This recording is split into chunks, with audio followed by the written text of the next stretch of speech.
football team. What do we do on this show? We give out winners. I know we're not the gambling show, but we might as well be, because we out here giving out big underdog winners, Jenna. Nick came up with that joke early this morning. Probably thought to himself, how much cash would make for a good joke? We have about $200 in singles there. How much was necessary for that joke that you needed to catch? Hold on, put Jenna. the big bills. Don't lie to America. Don't lie to America. This is the Washington football team coming through, bringing Daddy some money. Thank you very much. He sent me the ticket last night, Jenna. It's true. He sent me the ticket last night. It's true. The ticket. Yeah, buddy. I know. Let's go. A lot of money. Well, let us start there this morning. We're in Pittsburgh, where the NFL's final undefeated team was defeated. Steelers have no more feet.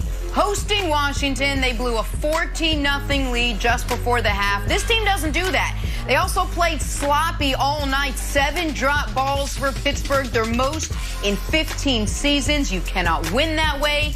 The Pittsburgh Steelers are perfect no longer. Here's head coach Mike Tomlin with the silver lining, though, after the loss. Different points along the journey, you get a chance to learn about yourself, who you are, what you're made of, individually and collectively. And it takes the journey to reveal that. And so, we're faced with a loss now, so we'll get an opportunity to smile in the face of it. All right, Brandon, let me start with you. What did you learn about the Steelers in their first loss of the season? Well, first of all, Nick, great job. But that wasn't a reach. If you watch film, then you would have saw that this was a close matchup. When you look at the trenches, when you look at, the secondary versus the wide receiver position, like this was a close matchup. Now, look, it was a tough loss for the Steelers, but I feel like they handled the loss well. Mike Tomlin, his leadership is on full display right now. I think he's doing a phenomenal job of showing us the art of leadership. But there's 2 things that I want to talk about. But before I even get to the Pittsburgh Steelers, we got to highlight the Washington Redskins. They played phenomenal. Alex Smith has this team believing that they not only can win this division, but they can actually make some noise if they get into the playoffs, or maybe when they get into the playoffs. They really believe that they're a good team and trending in the right direction. I wish we had more time to talk about, Alex Smith and the Washington Redskins, but to me it was more about the Steelers because of their record and the excitement around them. 2 big challenges around the Steelers, Jenna. 2. Number 1, on the defensive side, this is something that you can't fix. They're banged up right now. This part of the season, It's a war of attrition. Bud Dupree goes down last week against the Baltimore Ravens with an ACL. You have your linebacker, Rob Spill, go down with a knee injury. Hopefully he's okay. You have Joe Hayden goes down with a concussion. You can't fix personnel issues at this point in the season. The second issue that is fixable is the run game. Like, what's happening in the run game? The first 5 games of this year, they did a phenomenal job of running the ball. That's one of the things we always talked about. I'm like, man, this running game, they're almost averaging 5 yards a carry. But since then, they went from one of the best running teams to one of the worst running teams in the NFL. That is a concern, but that's fixable.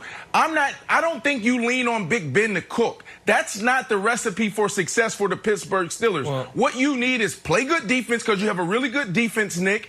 You run the ball and you throw when you have to. But I think they got too excited with Big Ben and these young wide receivers making plays. So listen, what they have tried to do is turn their short, quick passing game into their running game.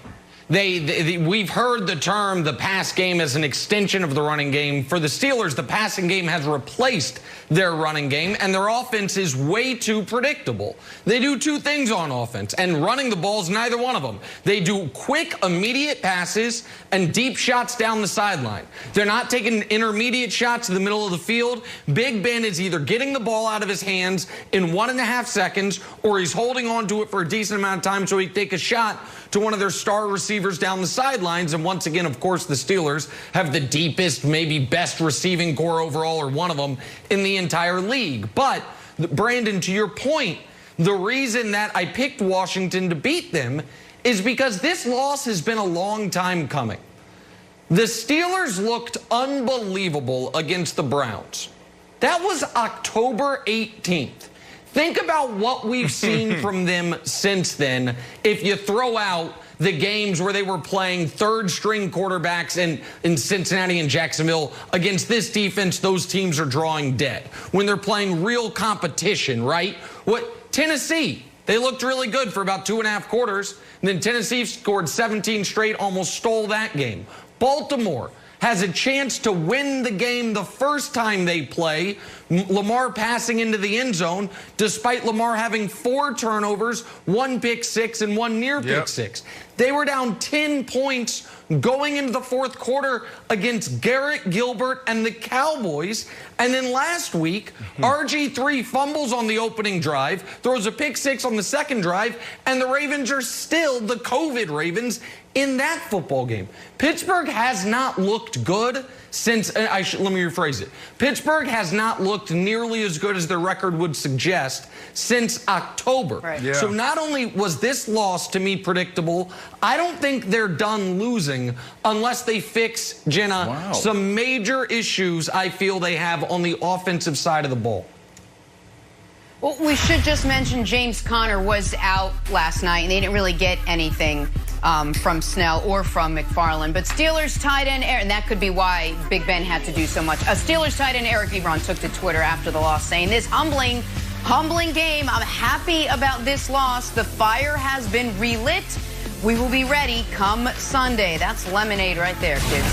Wilds, you've been on this corner. Any chance this loss will be, let's call it, beneficial to the Steelers?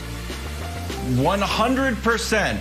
And I don't know why this take makes sense, but it does. I just believe there's too much of a good thing. You can have too much sleep. You can be too nice of a guy. You can be on vacation for too long. You can exercise too much. And I think you can win too many games. And you know, Nick, this is rooted in my deep-seated fear and frustration when the Patriots went 18-0 and lost. That's where it all stems from. I reckon it's traumatic for me. They started 12-0, obviously, as well, and I wish that we got a loss. So I'm actually happy that the Steelers got a loss. But one caveat, Nick.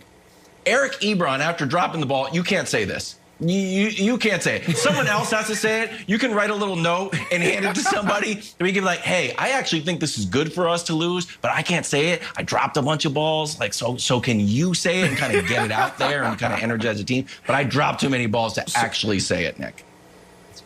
So 2 quick things on this, and then I want to see where Brandon stands on it. First of all, you referenced the 07 Pats. I would like to give a retroactive from 24 hours ago apology. Yesterday on the show, I tried to reference the 07 Pats, and to set it up, I was like, I'm going to put it in terms Wilds can understand, which when I rewatched the show, I was like, that really seemed mean. It's not what I meant. I just meant something because I know that season is so vivid to you. You have emblazoned on your memory, and so apologies there.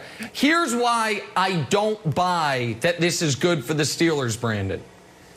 It's all about the 1 seed this year because there's only 1 bye. And while the Steelers are still the 1 seed because of the tiebreaker, if I'm right and they've got another loss potentially coming, then the margin for error is gone. And the Chiefs still have to go to New Orleans. So let's just say that, for sake of argument, the Chiefs lose that game. The Chiefs now can lose that game and still be alive for the 1 seed because the Steelers lost this game. And so I think that the wake-up call, Brandon, should have come when you almost lost to the Cowboys or to RG3 and what was left of the Ravens. You shouldn't have needed an actual loss where you were up 14-0 to the Washington football team in order to have the wake-up call. That would be my argument. Yeah, I mean, I agree, but let's jump into that locker room right now. I feel like Coach Tomlin is doing a phenomenal job, and I talked about it earlier, showing us the art of leadership. Because what we're supposed to do, and that's not just in sport, that's in life as well, is we're supposed to take it 1 day at a time, 1 week at a time, right? Like when you look too far into the future, that's where you lose. You start leaning too much on the past and you're living in the past too much, that's when you lose. Coach Tomlin understands that it wasn't about what they did last month. It wasn't about how they opened up the season. It's about how you finish. They do have some real issues, Nick, but at the end of the day, you are what your records say you are, and this is a good team. Look at how Coach responded last week against the Baltimore Ravens when they won. He was ticked off. He was cursing. He was upset. He said they played like trash. Yep. A lot of people are like, why would he do that? He just won the game. Because he understood that this time was coming. He was trying to prepare his team. He was trying to tell his team that we are not where we think we are. Now you fast forward to this week. What was his behavior, his tone after this loss? He was actually smiling. Right? It was the total opposite because he doesn't want to go in that locker room telling those guys like the world is coming to an end because we lost one game. So I think this is all on Coach Tomlin. I think they get right where they want to be towards the end of the season. It's going to be tough when you look at the remaining of the schedule, but they can get it done. All right, no more talk of that undefeated season. Now we could just talk playoffs and Super Bowl. We got to move on. Another game last night and another reason to be all in on Josh Allen. What is the ceiling for the 9-3 Bills? 9-3 Wilds. You like that record? We'll tell you guys why next. First things first. I like it for the Browns. They're not